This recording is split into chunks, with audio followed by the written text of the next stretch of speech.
Hi, everyone. So we're going to start a new module, a new project, and this one will be a little less major than what we've been working on. But to me, it goes right to the core of what makes ceramics really intimate and personal. Just beside the fact that it's earth and we're made of earth and we turn back into earth and we're forming earth. I mean, it's such a basic, and using your hands, it's such a basic activity. This project will be small. It'll be a handheld project, and I'll talk more about that. There's a name for that called haptic, handheld, and of the hand, relating to the hand, of being felt. And yeah. And it will be, the technique will be carving. We'll be removing clay. So it's all listed in the assignment. I'll just say it briefly. We're going to get, I want you to get a lump of clay about the size of a baseball, fits in your hand. Doesn't have to be round. It could be more oblong. It could be kind of a different shape, but it's a solid piece of clay.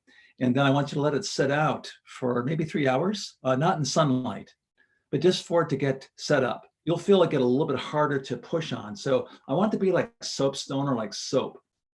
So it feels like soap, and so you know how you can carve soap. So it won't be like clay, like gooey. It'll be and mushy. It'll be, it'll have some firmness to it. So you can sort of test it by squeezing it as it goes along. We'll be taking away more material than you leave. So you'll be taking away a lot of the clay. I'm going to show you some examples. So anyway, I wanted to show you a few images, and we'll help give you some ideas. I gave some on the assignment as well. I'm trying to think if I've forgotten anything in terms of directions. Yeah, you carve it. You can use anything to carve, anything that takes clay away. Your loop tools, your wire loop tools can take clay away. Your filling knife can go in and get things. You can carve things with that. You can drill holes with it. Anything that can take clay away is fair game. And then to smooth it out, you can use plastic, like you can use your metal rib. You can also use plastic credit cards, whatever. You can even use your hand just to keep going over it. Water is not the best thing.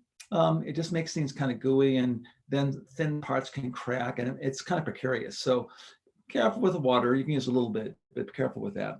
Some areas might get kind of thin.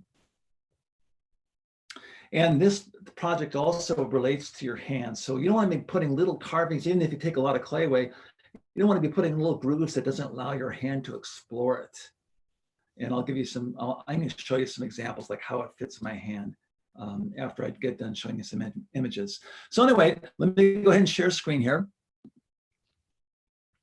And I want to show you, first of all, what this was inspired by.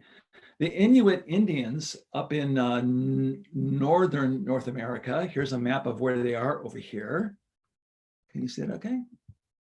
And they're up in here, and you see how all these islands, and their transportation, the main transportation is boats. And so they need to know the coastlines from the maps. So what they do is they make their own maps of the coastline. You can see how these relate to the different islands. And they're handheld. So it's not a it's not a two-dimensional map like you open it up like from AAA and you're looking at, oh, where do I go next? It's handheld. They feel it, which I think is really cool. So these mimic the coastlines, all these maps. And let me show you some. And they have this, so they become these sort of abstract, interesting shapes that you explore with your fingers. So it allows your hands in there to explore.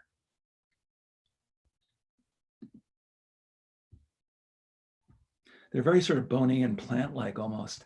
Yours won't have to look like that. I'm going to show you images, but this is what is inspiring us. So let me stop sharing, and I'm going to go to some more images here.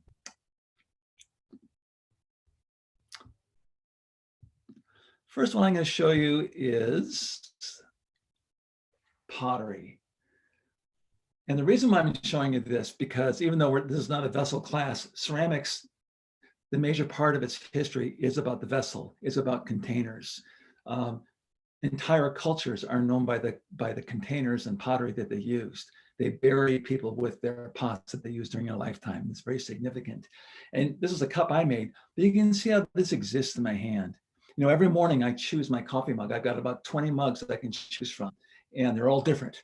And so every morning it's like, oh, it's kind of, oh, what do I want to hold in my hand today? And I hold it by the handle, but I also hold it like, in my hand, like this. Here we go.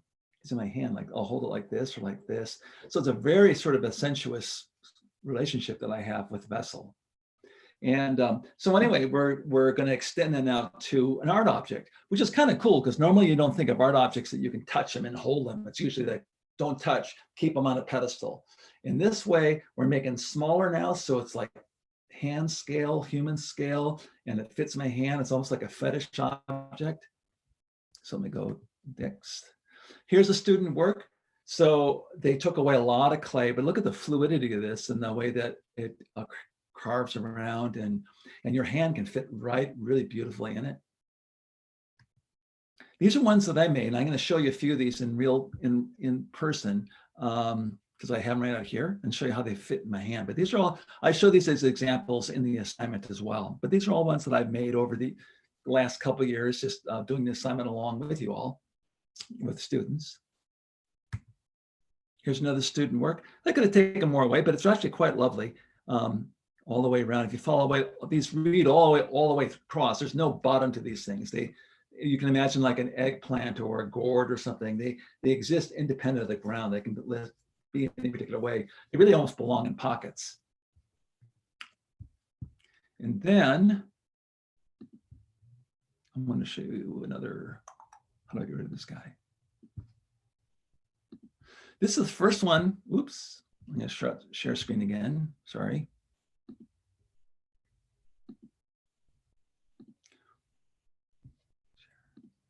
This is the first one I made. I actually got this assignment at Art Center College of Design, and I made my first one out of wood, and I call this a 3D map of a cave. So like if you're spelunking or something, you could just follow this around just as an imaginary cave map. But you can see how three-dimensional it is and how you follow around, and you can see how open the spaces are that I can really get my hands in there and explore it. I really want you, I'll be grading on how well it allows your hand in to it. I might even have you take a photo of this within your hand. I'll think about that and I'll put it out in an announcement. And then this one is an interesting clay sculpture. You can see how much clay has been taken away. They've gone paper thin all the way around on this. This is not student work. And this is actually quite large. So in a way, I'm only showing you this because you can go like that. But I'm gonna stop sharing now. And then I'm gonna get my, I'm gonna pause it here, go get my stuff and come right back.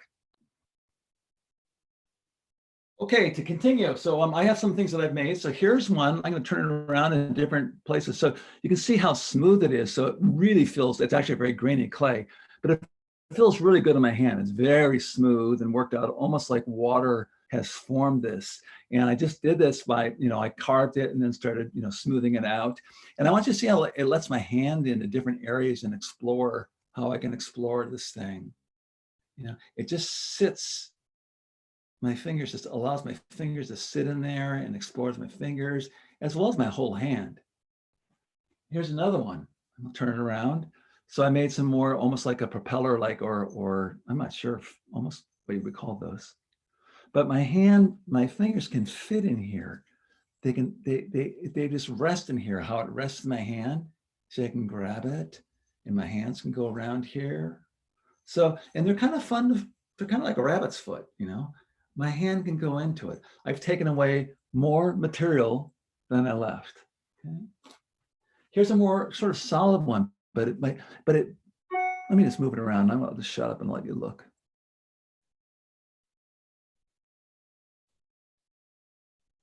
But again, it's almost like look at how my hands can fit in. It's almost like I took a baseball and I lets my fingers in there. It just fits and I can explore it again. I did take away a lot of clay actually on this one. Okay, so there's some sharp areas, some rounded areas and smooth areas, but it all allows my hand to kind of go in to different places and just explore. This one's really more complicated. This is almost like a bone or something that I carved. And you can see how things kind of go in. This thing, like how it resolves in here, it goes inside of another place. It's kind of fun to follow it around. So this one was a little more complicated, but very easy. I've seen student work that's phenomenal. But anyway, again, my hands can go in and I can explore this thing. if we were at school, I'd do a field trip down to the zoology lab. They have all these bones that you can explore with your hands, vertebrae of different animals, and it's really cool. But anyway, and you see all the holes. This is kind of like our soft slab project a little bit, all these negative spaces that go all the way through. And again, it doesn't have a bottom to it. It can sit any particular way and allows my hand to explore. So anyway, I think that does it. Now, so I hope that gives you an idea. You have about a week and a half to work on this. It'll be due, if you got the assignment on Monday, it's due a week from that Wednesday. So it's a week and a half, 9 days. And if it's Tuesday, it's due that Thursday. I'll probably look at all of them on a Friday then. Or later, I might be up in the Bay Area, but I'll be teaching all my classes from up there. So just for a few days. Anyway, that's it. I hope you enjoy this. It's really fun. You can sort of watch TV while you're working on it. It's very, like I say, a very kind of a fetish, like a rabbit's foot. And you're just sort of carving at it and working on it, and it'll start feeling really good. I've actually threatened to have a person that can't see grade these. What does it feel like in their hand?